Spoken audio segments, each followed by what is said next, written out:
How does a $20 billion bailout of Argentina help Americans? You're the president's point person on that. Can you explain to those here who are feeling the pinch, including America's farmers, why the United States is helping out Argentina? Well, do you know what a swap line is? It's currency swap, yes. Yes, but what is that? You're the Treasury Secretary. Yes, but why would you call it a bailout?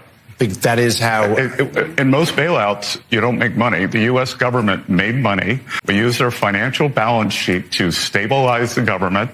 One of our great allies in Latin America, during an election, the president there won in a landslide. The government's going to make money.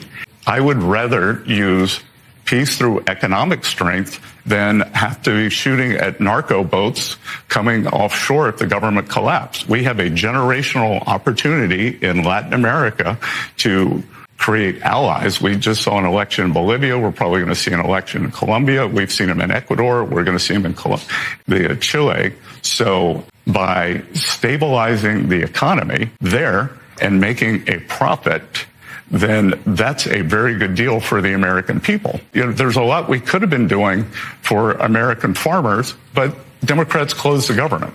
So what we have got to do is go above and beyond what happened yesterday, that terrible, terrible vote, and understand that, yes, you have parts of the Democratic establishment who are way, way out of touch with where the American people are or where we have got to go.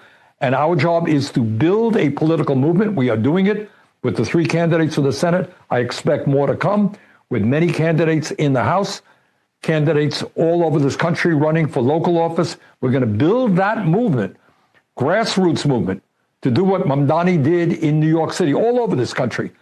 If Chuck Schumer called you today or he dropped by your office or you went by his office, what would you say to him?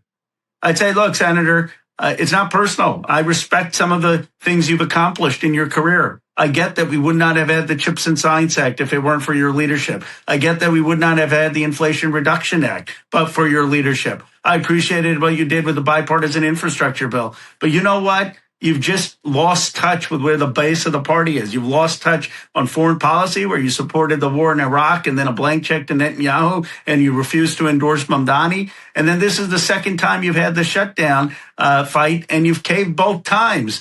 And it's time for you to gracefully make way for a new generation. Senator Kaine laid out his reasons for supporting the deal. He says it ends the pain that Americans are feeling. It gets a path to a health care vote. And he says previously there was no evidence Republicans would even talk about a health care vote without the government back open. Is he wrong?